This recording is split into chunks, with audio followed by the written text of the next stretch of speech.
club, c'est déjà un lieu où les jeunes artistes, jeunes pas forcément par l'âge, mais par l'expérience, peuvent s'exprimer. Il y en a pas tant que ça, des lieux pour s'exprimer au niveau humoristique en Suisse romande, donc ça c'est déjà un super point. Et puis surtout, c'est de monter sur scène et de voir un public qui est curieux, qui est ouvert et qui est prêt à participer à la fête. Donc ça c'est toujours un plaisir. Et puis monter sur scène, au départ il y a un stress et puis ensuite c'est un échange. Le rire c'est un peu, quand les gens rigolent, on sent qu'on se comprend. Donc ça réunit les gens, donc c'est magnifique.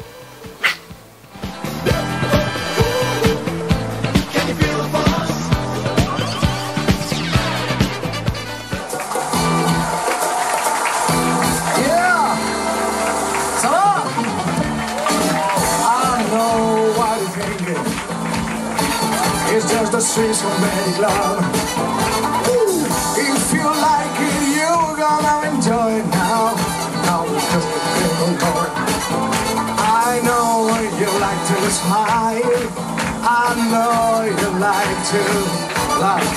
But anyway, you're gonna have a good time with the Swiss romantic love. The Swiss romantic love.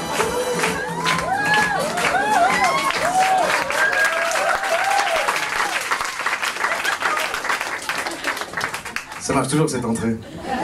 Bon, à part les mecs, ils tirent tous la gueule, c'est normal.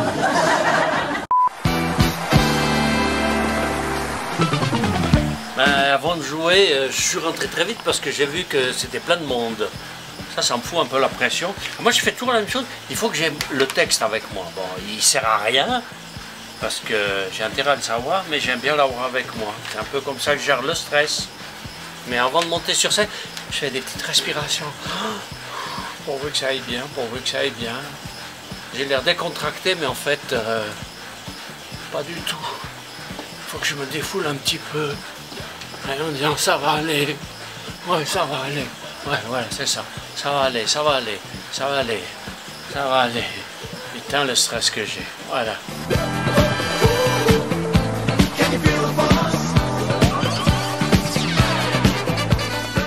Alors, les jeunes, ils me kiffent plus. Vous me kiffez? Je sais même pas ce que ça veut dire. Non, mais j'ai essayé pourtant d'être un peu pote avec les jeunes, hein.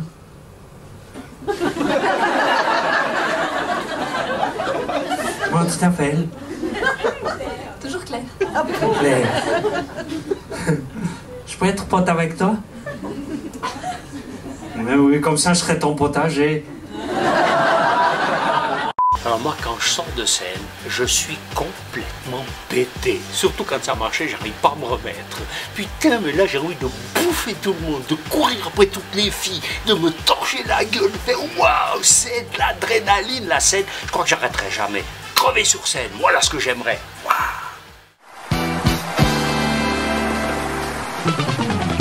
J'ai pas bien compris ce qu'on attendait de moi. Je dois dire qu'il y a un bon public là, c'est pas ça a l'air d'être des gens de qualité, c'est pas du prolo qu'on a ce soir.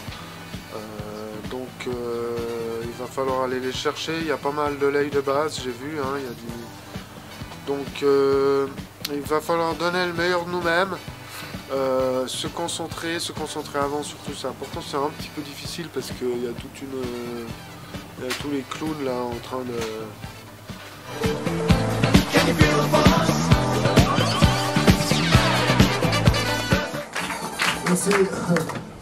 Merci, bonsoir. Jacques Bonvin, merci pour lui, mesdames et messieurs.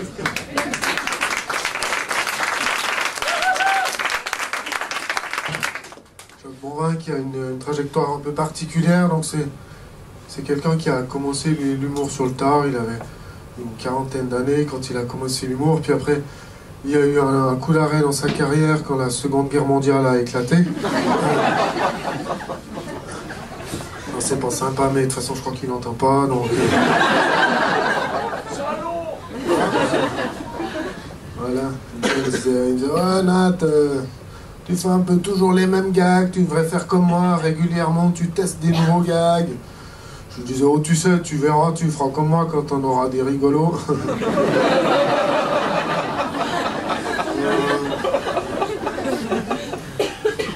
Voilà, que dire de plus sur Jacques, bon... Ouais, autrement, j'ai vu... Ah ouais, vous avez vu que Suzanne Boyle, elle a été suivie par un fan et harcelée, elle a dû appeler la police, c'est la deuxième fois que ça lui arrive. Il paraît que c'est un déséquilibré. En même temps, pour avoir envie de se taper Suzanne Boyle... Je pensais qu'elle avait un peu de suite dans les idées, au lieu d'appeler la police. C'était peut-être l'occasion pour elle de perdre sa virginité, quoi.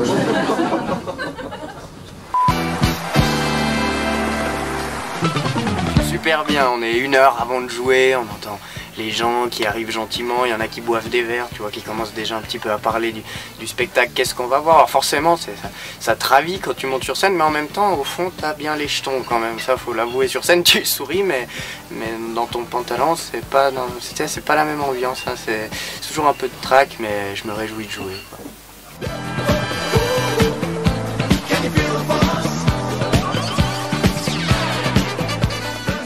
Il joue la comédie, il est drôle, il joue d'un instrument ou même de plusieurs, c'est le plus jeune de la bande et pas le moins talentueux, mesdames et messieurs et mesdemoiselles. Jesse Gobel. Bonsoir, ça va toujours? J'ai pas coupé la musique. Merci Nagui. Voilà. Bonsoir à toutes et à tous. Ça fait plaisir de voir que vous avez la forme, vous êtes réactifs, hein, vous avez bien de la chance parce que moi je suis très fatigué, je dors très mal. Si vous voulez, la nuit je rêve que j'arrive pas à dormir. Ce qui est assez problématique. Hein. Non, puis en plus c'est la rentrée c'est fatigant. En plus de ça, je me suis fait mal sur les pistes. Ouais, j'étais à ski comme ça, tranquille, tu vois, 80 km/h à peu près, dans un champ de bosse incliné à 60 degrés. Et là, tout d'un coup, le pote avec qui je skie me fait « Hey, fais gaffe au obstacle !» Voilà, alors comme vous, j'ai rien compris, hein, vu que je connaissais pas le langage ski nautique. C'est un petit peu plus tard que j'ai compris ce que c'était le obstacle. Si vous voulez, le obstacle, c'est une bosse, hein, quand tu passes dessus, ça fait hop, et quand tu retombes, ça fait... Non, ça fait mal. Alors du coup, je suis resté affalé devant la télé. Vous avez vu, il y a Titanic en 3D qui est sorti là actuellement. Puis dans certains pays, ils ont décidé de censurer la fameuse scène. Vous savez, il y a Jack qui dessine Rose comme ça, seins nus étalés sur le divan. Genre la scène la plus importante du film. Ils ont décidé de la censurer. Fait chier, moi, avec la 3D, c'est ça que je voulais voir. Pas les icebergs. Comment je me sens? Bah ça va.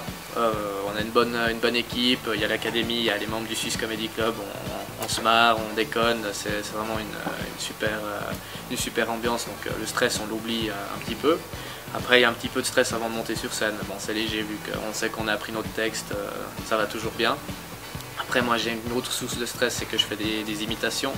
Donc quand je fais des imitations, après je dois beaucoup plus me concentrer, et puis tu te dis est-ce que je vais réussir à faire la voix?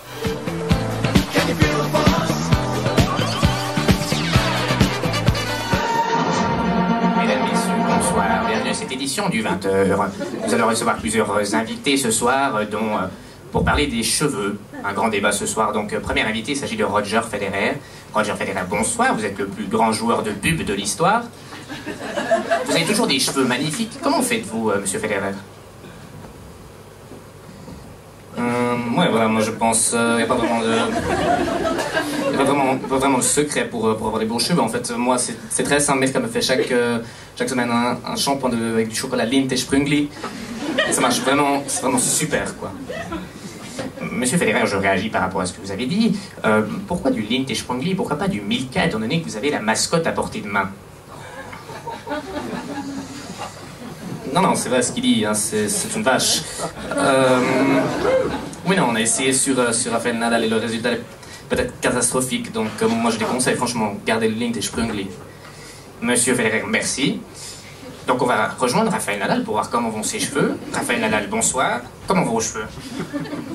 I'm very happy to be here today, but yeah, yesterday I have fucking milk shampoo, and yeah, you can see the result is a very great catastrophe, and yeah, thank you, Roger. You are the best player of tennis of ever, but not for the shampoo. So see you soon, man.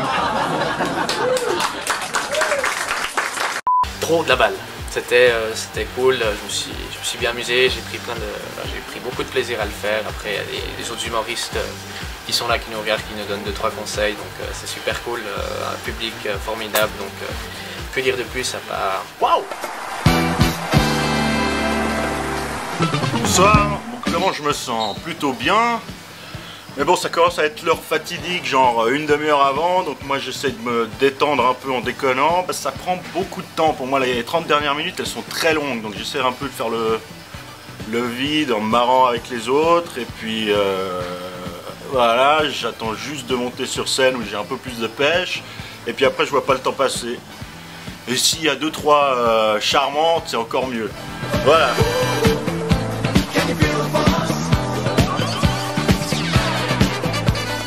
Péter l'huile de coude là.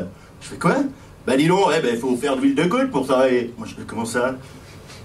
Ben alors, moi je te dis c'est tranquille hein. Alors soit tu me fais péter l'huile de coude, parce que sinon toi tu te fous de ma gueule et tu vas te choper une main là, 5 doigts dans la gueule, hein, une salade à 5 doigts, comme on les appelle chez moi. Ou bien t'as pas inventé la poudre à péter 2 fois quoi. Bon alors, et l'huile de coude, la poudre à péter 2 fois, je me suis dit... me baladais à un moment, et y a un mec qui me fait toi, tu veux de la poudre? J'ai bien tenté, j'ai fait à péter 2 fois. Je fais non, ça te pète la gueule, d'ailleurs j'en ai pris. Ah putain, tu pètes le feu avec, j'ai pissé sur un bonsaï, j'en ai fait un baobab. D'ailleurs c'est comme ça que j'ai réussi à monter sur scène hein. Sinon ça aurait été très pénible pour moi ce soir. Allez, merci beaucoup, le prochain est... Merci.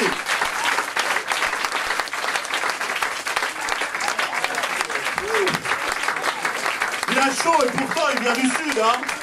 Edem là-bas.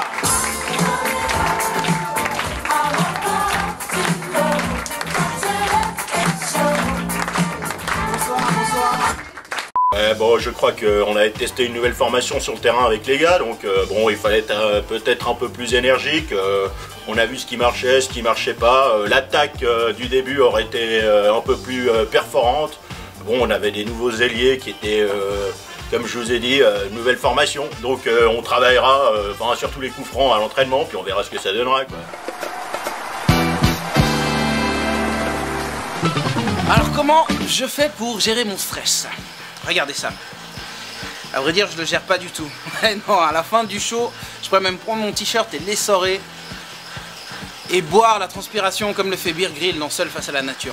Vous avez vu cette série où le mec il se balade tout seul et il fait des trucs de malade, il mange des couilles de serpent et bref, je vous passe ces détails. Non, honnêtement, le plus dur, je vous dirais, c'est le quart d'heure juste avant de monter sur scène. Parce que t'es là en train de répéter et tu te dis, mais est-ce que ça va bien se passer? Et si j'oublie un texte, comment on va faire?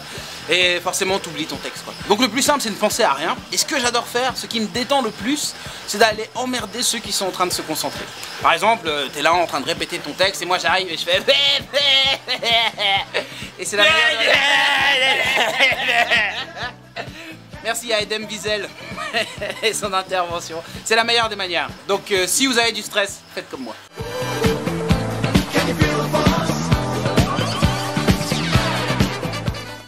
Est-ce qu'il y a des filles ce soir au Bleu Lézard? Oui. Ah, il y a 3 meufs. Est-ce qu'il y a des mecs ce soir au Bleu Lézard? Ouais. Les filles, attention.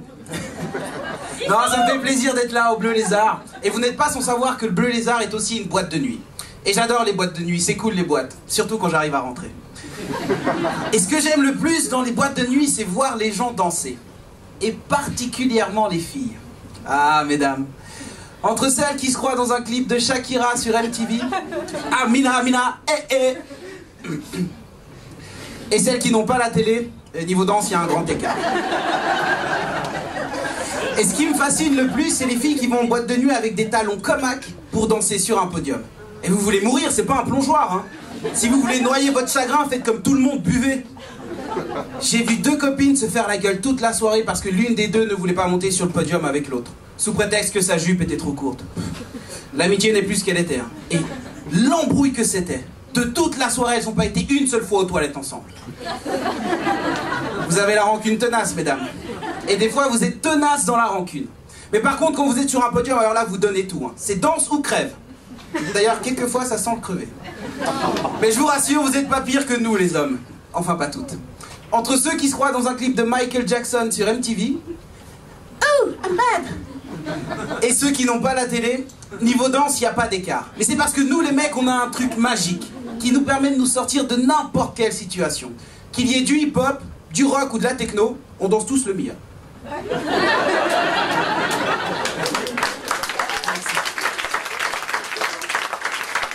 Alors ce soir, ça s'est vraiment bien passé. J'ai eu beaucoup de plaisir. J'ai essayé un sketch que j'avais déjà testé à l'Open Stage et les gens ont vraiment bien réagi au Swiss Comedy Club. Donc non, ça me fait vraiment plaisir. Je crois même que je vais ne faire que ce sketch jusqu'à la fin de ma carrière. Merci. Comment je me sens à une heure de monter sur scène? Je me sens bien, là c'est cool, on est entre potes, ça commence à être un peu gentiment à la maison ici. Moi j'ai pas mal de chance, je stresse pas énormément en général. Je stresse à 5 minutes de monter sur scène donc c'est trop tard de toute façon. Donc non, à une heure avant c'est cool, on discute, on prépare un peu, on regarde un peu ce que fait chacun et c'est ça qui est sympa avec l'esprit de troupe aussi, c'est qu'on n'est pas tout seul à stresser dans son coin. On peut partager des choses avec les autres qui vivent exactement la même chose que nous.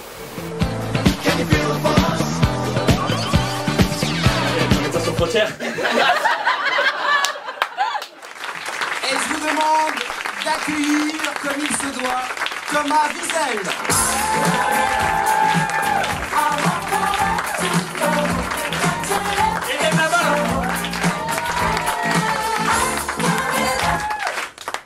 Merci, bonsoir. Je m'appelle Thomas Wiesel et récemment j'ai bien cru que j'avais attrapé ma première MST. Si, mais c'est une étape importante dans une vie. T'as le premier pas, le premier mot, le premier bisou. Et la première fois que tu dois appeler toutes tes ex pour leur dire d'aller faire un frottis.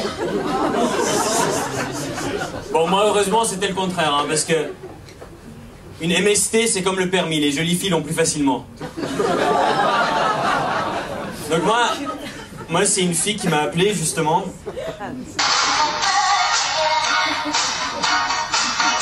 Tu déconnes ou quoi? C'est pas ma sonnerie, ça. Quel enfoiré, même ma vraie sonnerie, s'il te plaît.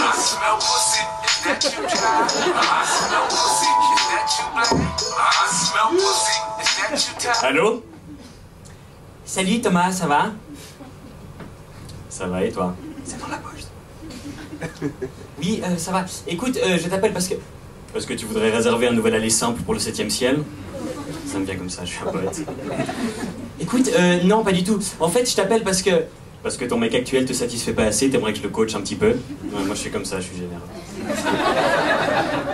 Ce soir, ça s'est super bien passé pour moi. J'ai testé un nouveau sketch, des bonnes réactions, des bons rires. J'étais bien dans mon truc. Je pense que dans mon sketch ce soir, il y avait à boire et à manger.